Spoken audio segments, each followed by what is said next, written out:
mesodermo intermedio, quien será responsable de la formación de las gónadas. De las gónadas, de las crestas gonadales, pero los gametos no. Los gametos no se originan en el mesodermo intermedio, sino que van a migrar allí para formar ya las gónadas tanto masculinas como femeninas. Los conductos masculinos, que se derivan del conducto de Wolff o mesonéfrico, que también se llama, el genital femenino, que se deriva de los conductos de Müller o conducto paramesonéfrico, y los genitales externos con un falo que se va a diferenciar entre si es que va a ser el pene o simplemente el clítoris, y los pliegues genitales, y en el caso de las mujeres incluso los pliegues uretrales para la formación de los genitales externos. Entonces esta cresta orogenital en la parte medial formará lo que va a ser las gónadas. Y quiero que vean esto. Aquí hay un revestimiento del tejido cuando se abre el mesodermo lateral que se llama epitelio celómico. Recuerden este nombre, epitelio celómico. Y las gónadas, como dije, se forman después de que inicialmente había solo una cresta.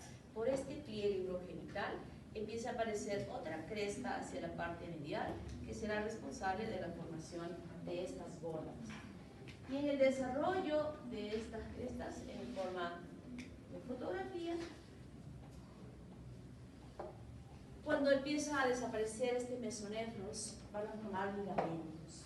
La parte superior formará, todavía no ha desaparecido todo el mesonefros, pero sí van desapareciendo tejidos, el ligamento diafragmático, y en la parte caudal el ligamento inguinal, que está conectado al pliegue genital. Aquí en la parte caudal hay dos pliegues, un pliegue uretral y el otro más externo al pliegue genital, y a ese es que está conectado este ligamento inguinal, muy importante cuando estemos hablando de la formación del aparato sexual masculino femenino. Y entonces en el plan de diferenciación sexual hay un plan indiferenciado, que no sabemos si es varón o si es mujer, no podemos saber. Y se inicia en la fecundación, pero genéticamente, si es que estudiamos los cromosomas de este producto, sí podemos decir que sea varón o sea mujer, pero en características que pudiésemos ver, no hay ninguna diferencia en uno que otro sexo. Y aquí también van a haber factores ambientales que van a participar posteriormente para determinar el fenotipo ante la ausencia de la influencia del factor de determinación testicular que se aloja o que está formado en el gen SRY del brazo corto del cromosoma Y, ¿no? Ese gen muy importante, como vamos a ver. Y en este plan de diferenciación sexual también está la formación inicial de los gametos, que son de origen ectodérmico y que luego migran a ubicarse en las paredes del saco vitelino, y que luego migran de estas paredes del saco vitelino para ya introducirse en lo que van a ser las gónadas. O sea que esas células sexuales no se originan del mesodermo intermedio, sino del ectodermo inicialmente, y que luego se van a ubicar en las paredes del saco vitelino, de donde también van a desplazarse para ubicarse a nivel ya de las gónadas formadas. Entonces esta migración que dije se forma del ectodermo y van a migrar de estas paredes por este meso hasta ubicarse en aquella armazón que se ha formado a partir del mesodermo intermedio, tanto en el varón como en la mujer. O sea, la formación del gameto es igual, de origen ectodérmico, que se están diferenciando mejor en las paredes del saco vitelino y que luego van a desplazarse a la formación de las gónadas. Luego viene el plan de diferenciación sexual en la etapa de diferenciación 1. Y se produce empieza antes de la implantación, ya con este factor de determinación del cromosoma X o el cromosoma Y. Y por la presencia de este factor de determinación testicular, como dije, está en el brazo corto del cromosoma Y, específicamente en el gen SRY. Este produce este factor de determinación testicular, es decir, que solo si es que hay este gen, esas gónadas podrían estar transformándose en un testículo. Mientras no exista esto, no se va a transformar en testículo, aunque de repente tenga el cromosoma Y. el hecho de que tenga el cromosoma Y algunas veces no implica que tenga el gen SRY. ¿Está claro? Se necesita que esté este gen para que se produzca este factor de terminación y provoque la diferenciación a testículo de esa gónada en el caso del varón. En cambio, en el caso de las mujeres, en el sexo femenino, no participa nadie, simplemente que sea allí que se formó la gónada, y si no hay evoluciona a ser mujer, con las características de ser mujer. No tiene ninguna influencia de ningún tipo la diferenciación sexual femenina, simplemente se va a dar, va a seguir su camino en el desarrollo del sexo femenino. Ese que está común igual, si es que está presente sí evita que pueda evolucionar al sexo femenino y sí va a permitir el desarrollo de diferenciación de la sexualidad masculina. ¿Está claro? ¿Sí? Es una pregunta de examen, ¿eh?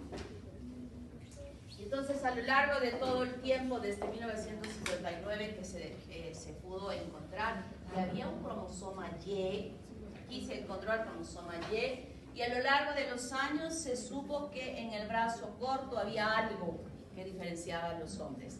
Y que finalmente, desde 1990, sabemos que es el gen SRY, que es parte del brazo corto del cromosoma Y, donde se encuentra justamente este gen que determina, que produce esta proteína, que es que determine el testículo.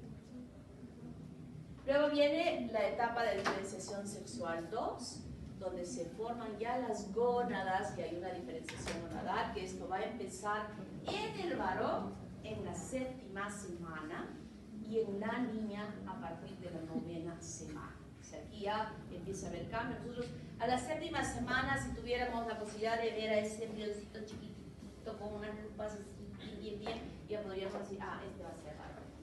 En cambio, la mujer no.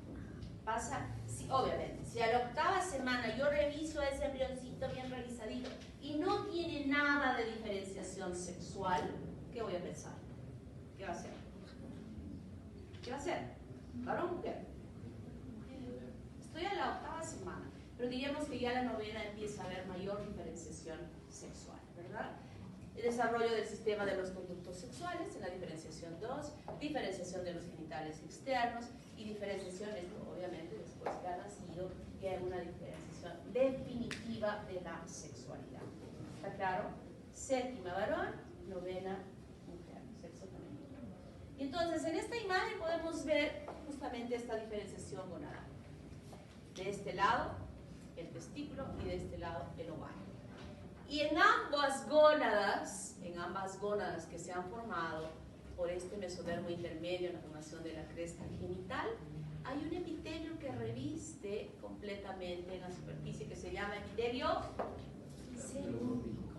Y este epitelio celómico, en el caso del testículo, se introduce dentro del espesor de la cresta, formando los cordones testiculares, que se van a diferenciar en un futuro en formar los tubos seminíferos.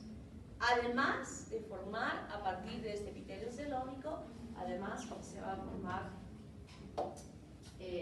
los tubos. ¿Qué decían los tubos seminíferos? Los tubos. ¿Qué le sigue al tubo seminífero? Los tubos rectos. ¿Y qué le sigue a los tubos rectos? La red de testis. Hasta la red de testis se forma de este epitelio celómico que está formando estos cordones testiculares primarios. Y la otra parte, el resto, se va a formar a partir de los tubos mesonéficos que están conectados al conducto de Werner. En el caso femenino, igualmente este epitelio celómico se introduce dentro para formar todos estos folículos primordiales. Y el resto de tejido que existe allí, que nosotros sabemos, formará el mesodermo intermedio con esos vasos sanguíneos. Igual aquí, cuando hablamos de tubo seminífero, solo es el tubo que se llega a formar, o sea, el revestimiento de este tubo, de este epitelio. El resto que está en el intersticio, incluidas las células de Leydig, incluidos los vasos que están en el intersticio, todos se forman del mesodermo intermedio. ¿Está claro? Entonces, de esa manera hay esta diferenciación tanto en el varón como en la mujer. Y nosotros tenemos que este mesodermo intermedio, que va a diferenciar a una gónada diferente, con la participación sobre él del gen WT1 y el gen SF1 para la formación de esta gónada indiferente, y con la presencia en el caso del varón del cromosoma Y que este tiene al gen SRY, va a permitir la diferenciación a testículo. Y en este testículo sabemos que se han formado los tubos seminíferos, pero esos tubos seminíferos son tubos huecos, vacíos, sin nada, y van a migrar desde ya como una parada secundaria desde las paredes del saco vitelino para ubicarse en ese tubo hueco de estas células sexuales de las espermatogonias.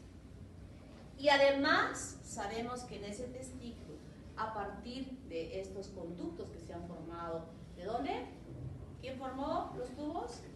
El epitelio celómico va a permitir también la diferenciación de las células de Sertoli. Estas células de Sertoli muy importantes, porque ahora vamos a ver qué es lo que van a producir, y allí mismo se van a formar del mesodermo intermedio todo el tejido intersticial, incluidas las células de Leydig en su formación. Entonces, de esa manera se produce, a partir de la presencia de este gen SRY, todos los elementos que constituyen el testículo. Y estas espermatogonias que se han formado, que han migrado del saco vitelino, que van a ser influenciadas por la presencia de la testosterona para la maduración de los espermatozoides. Y estas células de Sertoli que se han formado a partir del epitelio celómico producirán una serie de sustancias, como ya hemos sabido, hemos aprendido en la primera fase, como el factor, como la proteína fijadora de andrógenos, que permitía pegarse a la testosterona que se formaba con las células de Leydig.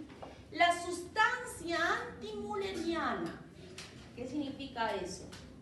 ¿Qué hará esta sustancia antimülleriana? Inhibe la diferenciación del conducto de Müller. La testosterona, que va a actuar sobre diferentes tejidos para estimular su diferenciación, como son el conducto deferente, el epidídimo, etcétera, etcétera, producida por las células de Leydig.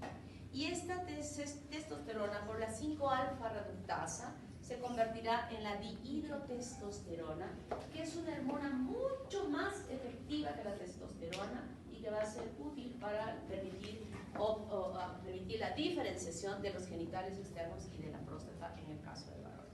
No es la testosterona, ese es el precursor para la dihidrotestosterona, que será la hormona efectiva para esta diferenciación en la formación de los genitales externos.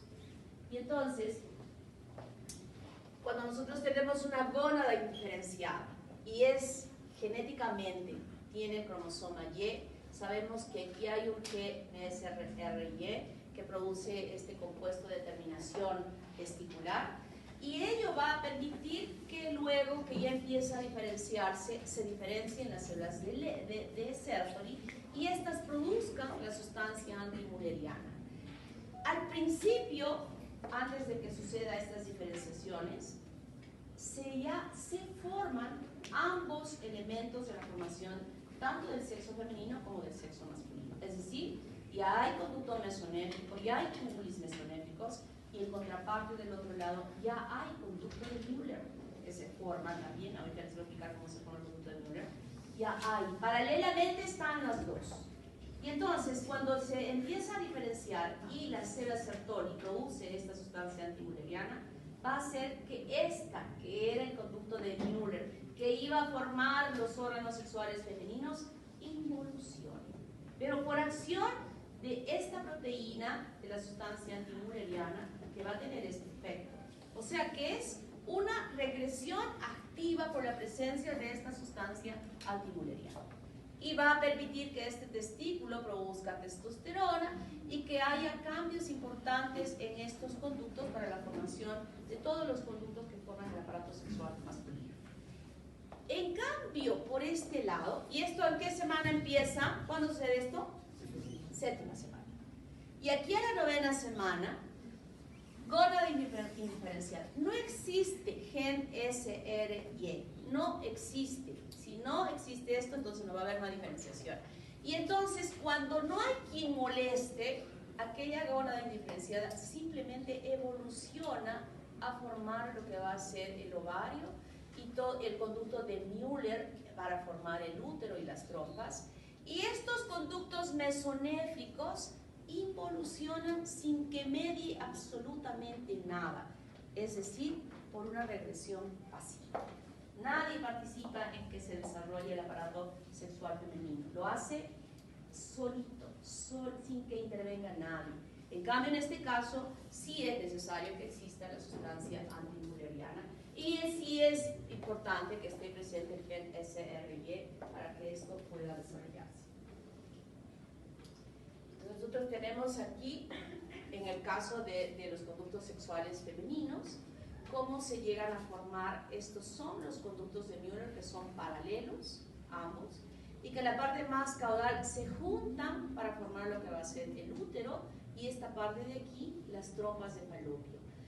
Y la unión de ellos formará lo que es el tubérculo de Müller, que formará lo que va a ser el hocico de Tenca o el cuello uterino, ¿verdad? ¿Qué otro nombre tiene? ¿Qué? Cervix. No, pero el cuellito que está así. Cervix es esta parte, más le llamamos cervix a esta partecita interna del cuello uterino. Pero todito, hay un nombre que ya no me acuerdo. Página 825 de Hollingshead, ¿verdad? ¿Te acuerdas? Sí, página está para la sexual. Y entonces aquí tenemos esta diferenciación muy importante en relación, por ejemplo, al varón. Y dijimos que este epitelio celómico formaba los tubos seminíferos, los conductos eferentes, los tubos rectos, la red de testis. Y del otro lado se forma lo que continúa la red de testis. ¿Qué sigue la red de testis? Conductos eferentes. ¿Qué sigue? Epidídimo y conducto deferente. Un conducto deferente que viene hasta acá. Conducto deferente que va a llegar hasta este punto aquí, cuando ya este conducto de Wolff se ha convertido en conducto deferente. Y aquí habíamos visto como una evaginación de él formaba lo que eran las glándulas, las vesículas seminales, ¿no? Y más caudalmente la formación de la uretra membranosa. Entonces, algunas veces pueden quedar rezagos tanto en el varón de conductos relacionados al conducto de Müller como en la mujer relacionados al conducto de Wolff, o algunas veces incluso puede mantenerse la presencia de alguno de estos conductos que se ha podido separar inherente a al mismo conducto de diferenciación, ya sea de Wolff o de Müller. Está el conducto de Müller unido aquí, y en relación al varón, creo que lo han entendido bien, ¿no? Está bien entendido. Y entonces esa uretra masculina, que ya se nos había indicado en una de las diapositivas anteriores en relación al aparato urinario, habíamos dicho que la vejiga era la parte más dilatada de esta porción vesicuretral, y la parte más estrecha formaba lo que era la parte superior de la uretra prostática y también la parte inferior de la próstata, de la uretra prostática, de la pelvis. ¿De qué parte? ¿De qué parte? De la porción pélvica, de la porción pélvica. Y de ese endodermo, miren cómo salen múltiples evaginaciones que conformarán lo que va a ser la glándula prostática. Y en la parte de la continuación de la emergencia de las vesículas seminales, toda esta partecita del conducto de Wolff formará los conductos eyaculadores, que se aperturan a nivel de la uretra prostática. ¿De acuerdo, verdad? Y entonces, un poco más caudalmente, la formación de la uretra membranosa, a partir de la porción caudal de la porción pélvica, se producen evaginaciones que formarán en este segmento las glándulas vulvouretrales, y un poco más caudalmente las glándulas uretrales. Ella, en aquella formación de la porción fálica, en lo que va a significar la uretra peniana. Porción fálica, uretra peniana, porción pélvica caudal, uretra membranosa, porción pélvica superior más porción baja de la vesícula uretral, uretra prostática, ¿verdad? Uretra prostática, uretra membranosa y uretra peniana. Hasta aquí, solo hasta allí, ¿eh? Si me estoy reservando eso de hasta acá para explicar qué es lo que ha pasado. ¿Cómo se forma el conducto de Müller? El conducto de Müller se forma a partir de una invaginación del epitelio celómico. Se produce como una muesca, se produce una invaginación, manteniéndose aperturada en este punto hacia la cavidad abdominal. Está abierta, no se cierra. En las partes más caudales sí se va a cerrar, pero la parte superior va a estar abierta hacia la cavidad abdominal, es decir, hacia el celón. Y esto se hace más o menos a la mitad de la cavidad abdominal, o sea, más o menos a este nivel, a un lado del conducto de Wolff. Este es el conducto de Wolff, por eso se llama conducto de Wolff o mesonéfrico y conducto de Müller o paramesonéfrico, al lado del mesonéfrico. Y entonces, en la parte más caudal se cierra y forma este conducto de Müller. Vuelvo a repetir, antes de que empiece a diferenciarse por todos, ya en la etapa de diferenciación, se han formado los dos conductos, están presentes los dos conductos. No es que va a formarse el conducto de Müller cuando ya no haya sustancia antimülleriana, no, es que simultáneamente los dos se forman y si es sexual femenino, involucionará el conducto de Wolff y a su vez el conducto de Müller si es que es varón. Eso que quede bien claro. Una imagen mejor, ya molecularmente, como este epitelio celómico, por señalizaciones moleculares, el LIN1, por ejemplo, produce esta muesca que luego se junta al epitelio celómico y forma el conducto de Müller paralelo al conducto de Wolff. Están los dos paralelos. Y entonces este conducto de Müller, que está paralelo al conducto de Wolff, en la parte aperturada hacia la cavidad que no se llega a cerrar, formará la apertura de la trompa uterina. Por eso es que hay esa comunicación abierta hacia la cavidad de este conducto de Müller, porque todo este segmento que vemos aquí formará lo que va a ser la trompa. Y en la parte más caudal, estos conductos de Müller se acercan a la parte medial, como lo han visto en su práctica, en las láminas, que los hemos mostrado cómo se van aproximando hasta que forman una sola luz, que ya cuando la forma va a desarrollar lo que va a ser el útero. Conectada a estos conductos de Müller, que en este segmento formarán las trompas uterinas. Y como rezagos que existen del conducto de Wolff, por ejemplo, aquí va a estar el parapóforo y en la parte más caudal el quiste de Gardner, que a veces no se evidencia y algunas veces puede evidenciar y debemos pensar que existe aquí un quiste de Gardner. Los ligamentos que habíamos visto subdiafragmático y el más caudal son aquellos que formarán el ligamento redondo del ovario y el ligamento redondo del útero, que servirán para sostener estas estructuras a nivel de la cavidad abdominal baja. Y en la parte más caudal, la vagina. Ojo, la vagina no se forma, hay una partecita de ella que se forma de la fusión de este conducto de Müller, pero lo más se forma de otra manera que vamos a ver en la siguiente diapositiva. Podemos ver lo mismo, cómo se llega a desarrollar. Todos estos conductos de Wolff desaparecen. Aquí están los epóforos y los parapóforos. Y aquí abajo, ¿quién? El quiste de Gardner. Y relacionado al conducto de Müller en la parte superior, como que se separa también un pedacito de este conducto de Müller acá, estos dos, que son los quistes de Morgagni. Habrán escuchado ustedes o han leído. Entonces todo lo que está aquí desaparece y se desarrolla los ovarios que van a estar suspendidos por esos ligamentos como habíamos visto, ¿no? Ya sabemos cómo se formaron estos ovarios, igual que en el anterior, solamente es estroma. Me refiero en relación a gónadas, porque en realidad van a ver, ustedes saben que hay células que producen hormonas y que definitivamente esas se van a diferenciar del mesodermo intermedio que ha formado la armazón de estas bolas. Lo mismo para comparar testículo ovario, cómo se forman estas células que han migrado de las paredes del saco vitelino y que se van a ubicar entre estos cordones que se llegan a desarrollar. Y entonces, ¿cómo se forma la vagina? Aquí están los conductos de Müller unificados, los dos. Por delante está el seno urogenital, que dijimos que tenía una porción vesiculetral, una porción pélvica y una porción fálica, ¿verdad? Y dijimos también que la porción estrecha más caudal de la porción vesiculetral, este es el punto que llega a formar la uretra en la mujer. Hasta aquí, ni la porción fálica ni la porción pélvica participan en la formación de la uretra en la mujer, pero en el varón ya vimos que sí. Entonces, de esta porción pélvica,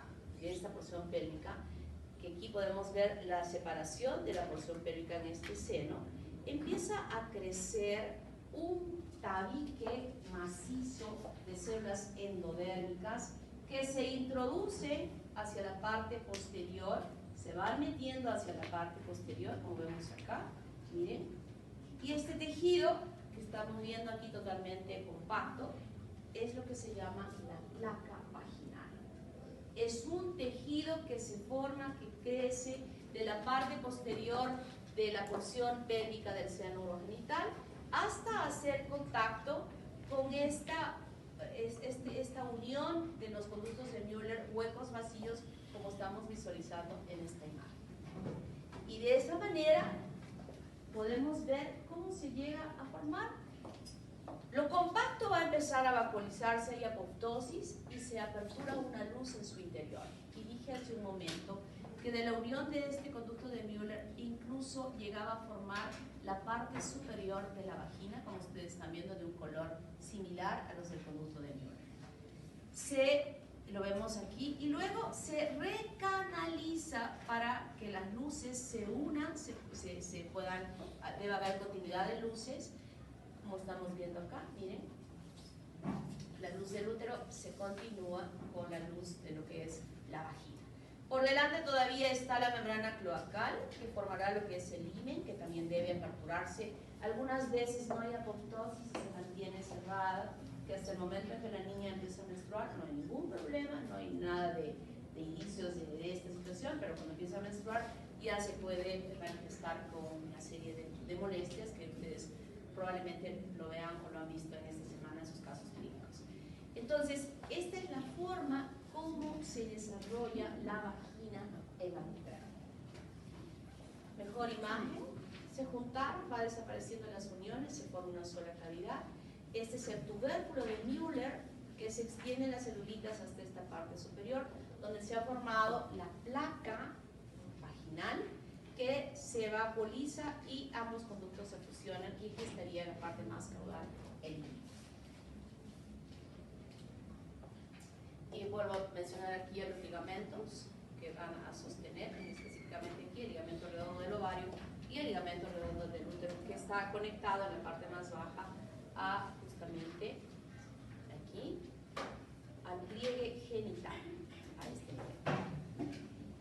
Pliegue genital. Recuerden ese nombre que estoy hablando, uretral, no estoy diciendo ureteral, estoy diciendo uretral y vaginal. Hasta ahí entendido, ¿verdad? Bueno, ahora vamos a ver los genitales, que también van a tener un curso de indiferenciación hasta que se diferencien.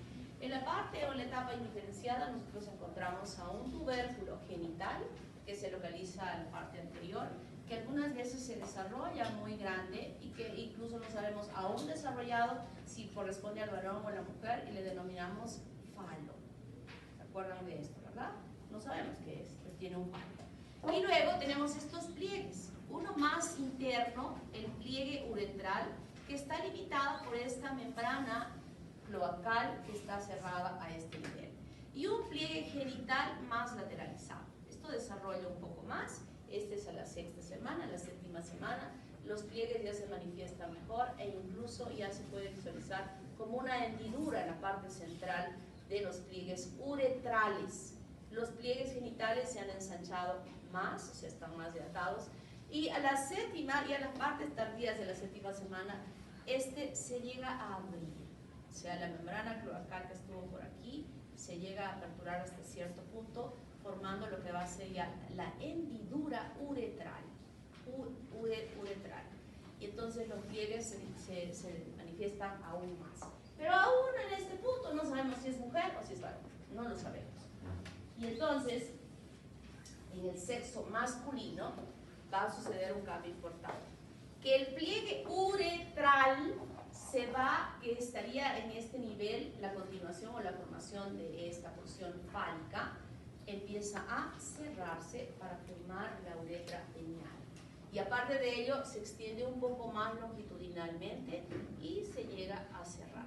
Los pliegues genitales en el varón van a formar el escroto, las bolsas escrotales donde se van a alojar los testículos. Eso es lo que sucede de estos pliegues en el varón.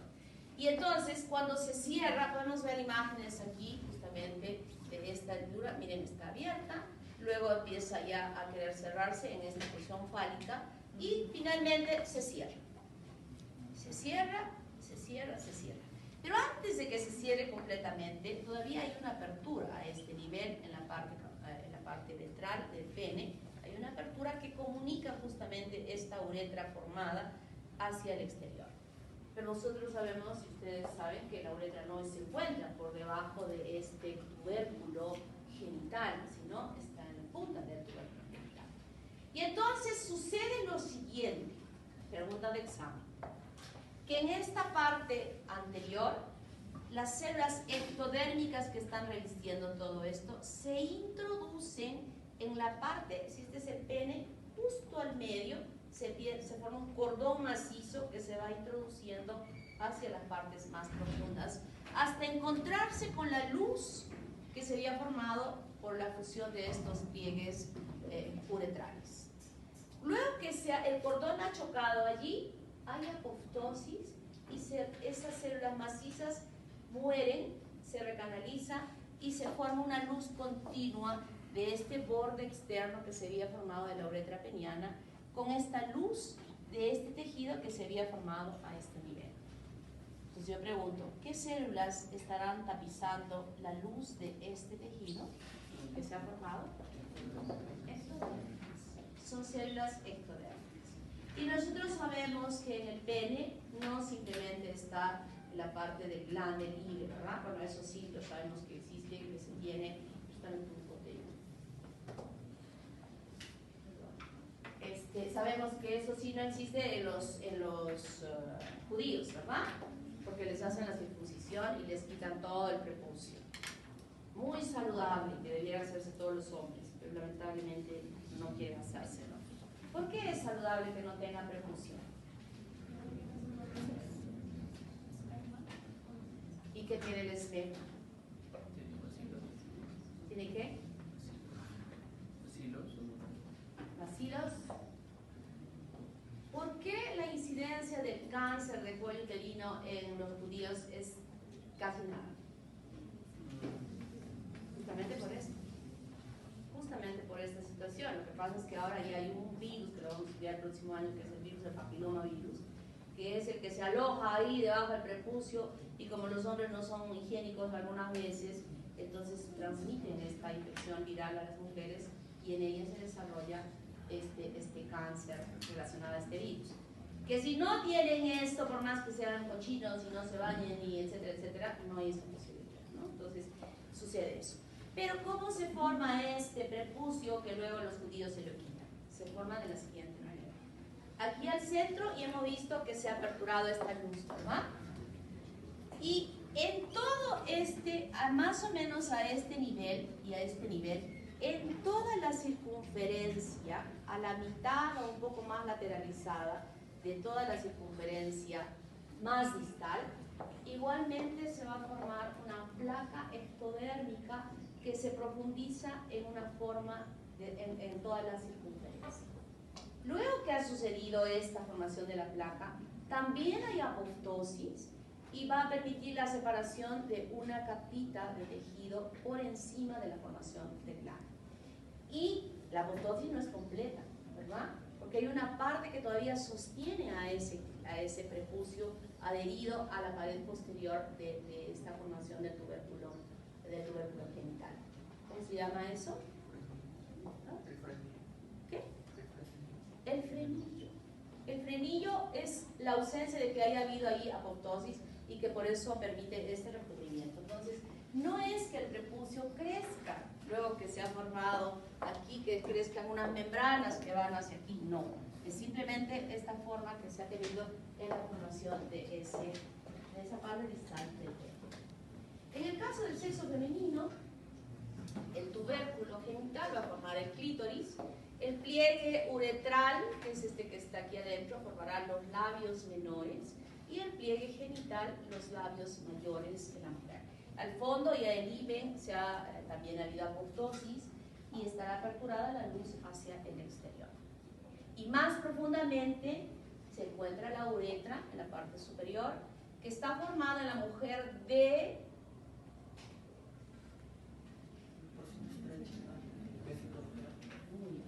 por la porción estrecha de la porción vésico-uretral, caudal. ¿Cómo se producen los descensos de las gónadas? Generalmente están en una posición más superior a su ubicación, y en el caso de la mujer estará ligado por estos ligamentos que van a sostener el ligamento redondo del ovario y el ligamento redondo del útero, que los mantiene en sus posiciones correctas. En esta diapositiva, además de poder distinguir esa posición, podemos ver, por ejemplo, alidátide hemorgánica, como les dije, era un rezago del conducto de Müller en la parte superior. Como también el apéndice testicular, también se le llama alidátide hemorgánica apéndice testicular, que me parece descabellado que se llame así, pero se llama así también. Yo prefiero llamar alidátide hemorgánica. El apéndice testicular más el epóforo y el paraepóforo y el quiste de Gardner son rezagos del conducto de Bohr en la diferenciación sexual femenina. En cambio, el testículo sí tiene un descenso muy especial y muy peculiar. Entiéndalo bien, porque esto de hecho es una pregunta de examen también. El testículo se aloja retroperitonealmente en la parte superior, ¿verdad? Igual está sostenido por estos ligamentos que habíamos visto en las gónadas. La parte baja de este ligamento se llama el ligamento inguinal también, que está conectado al pliegue genital, que la parte de esta caudal cambia de nombre y se le llama gubernaculum testis. Ese ligamento que está sosteniendo al testículo, ya diferenciado de la parte superior, y que está conectado este ligamento hacia la cresta genital, se llama gubernaculum testis, y será quien dirija el descenso de este testículo a la bolsa escrotal. ¿Y cómo lo hace? Primero tenemos aquí a la cavidad abdominal, y en esta cavidad abdominal sucede un cambio de formar una evaginación que se llama proceso vaginal. Es una cavidad que se forma por delante de la parte más caudal del abdomen y por delante, que va descendiendo por ambos lados. Es como unos cuernos que le salen hacia abajo. Son dos espacios importantes que se han formado. El testículo no baja por ese espacio. El testículo baja por detrás de ese espacio, obviamente haciendo una protrusión hacia ese espacio que le permite el descenso. Y lo tenemos aquí. Formación del proceso vaginal. Este es el gubernaculum testis, que el ligamento incluso va por delante de la síntesis púbica. Y este es el testículo. Empieza a descender, se mete por detrás del espacio. El espacio se estrecha porque está siendo ocupado por el testículo y va descendiendo, o vuelvo a repetir, ocupando el espacio, pero por detrás, hasta que finalmente ha llegado a ubicarse dentro del escroto que ha sido formado por el pliegue genital. Y esta conexión en la parte superior que había de este espacio se oblitera, se cierra. Pero la parte caudal crea un espacio virtual que se mantiene siempre. Por eso es que al testículo, cuando nosotros hacemos la evaluación semiológica del testículo, podemos ver un desplazamiento libre dentro, como de una bolsa que se desplaza el testículo. Y es que la pared, esta anterior, va a constituir lo que va a ser la capa parietal del proceso vaginal, y la que va a estar pegadita a él, o sea, aquí, formará la capa visceral del proceso vaginal. Y es un espacio que está ahí virtualmente. Las dos hojitas están juntas, siempre. Y a veces este espacio se hace real cuando se acumula sangre después que ha habido un trauma de repente de un patadón ahí al muchacho, o puede también acumularse líquido en este espacio. Y eso es muy importante porque nos ayuda a nosotros, de acuerdo a la luminiscencia y de acuerdo a la evaluación que se puede hacer, de determinar cuál es la patología que está permitiendo que haya algo ahí en ese espacio. Y de esa manera, en este descenso, el gubernaculum testis se acorta, queda ya cortito ahí. El conducto deferente acompaña al testículo en todo este trayecto, conjuntamente con todos los otros elementos que se han formado, y se forma aquí lo que va a ser el cordón espermático con todos los elementos que contiene. Esto puede suceder que no funcione bien, que no haya habido un buen descenso, que el testículo se quede aquí en el camino y que no llegue aquí. Ustedes saben que el testículo que esté aquí es muy importante, ¿verdad? ¿Por qué? Por la temperatura, ¿no? La temperatura alta es letal para las células del gonadales y en consecuencia tiene que acceder aquí, y de esa forma es que se produce este testículo. ¿Cómo se llama cuando el testículo queda en el camino? Hay un caso sobre él. Y entonces, ¿qué malformaciones pueden producirse?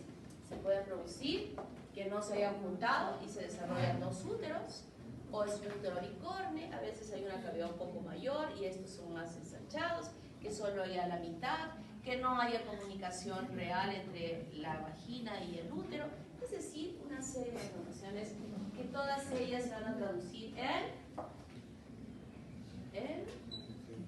infección. ¿En qué? ¿Cuál será la consecuencia de las malformaciones como estas que se puedan producir a nivel del útero? ¿Cuál será la consecuencia de esto? La infertilidad. La infertilidad. Lo mismo, miren cómo se va. Y no solo a veces se producen estos, a veces se producen tabicamientos en la vagina. Yo tenía una empleada que se casó, fui su madrina y bueno, siempre estaba pendiente de ella hasta que llegó el momento en que iba a dar a luz. Y cuando fui a verla, unos amigos me decían, oye, tu empleada es cosa seria. ¿Qué pasó? No puede dar a luz normalmente. ¿Por qué? Porque tiene un tabique vaginal. O sea, ella tiene un tabique vaginal que uno de los espacios que tenía la vagina se aperturaba así al cuello del útero y el otro quedaba en vacío. Obviamente no pudo dar a luz por vía vaginal, tuvieron que hacer cesárea. Después hubo 3 hijos más y fue un buen método anticonceptivo para no tener hijos. ¿No? ¿Se acuerdan? Y la hipospadias, que es la apertura normal, que puede ser por debajo, hipospadias, y algunas veces aparece encima del pene en rotaciones anormales que se pudieron haber dado. Y obviamente eso va a fastidiar, por esta, no va a estar bien funcionando de una forma, y más aún cuando tenga la duración. Entonces se tienen que hacer cirugías plásticas reconstructivas para orientar perfectamente bien la luz de apertura del pene. ¿Puede llamar lista alguna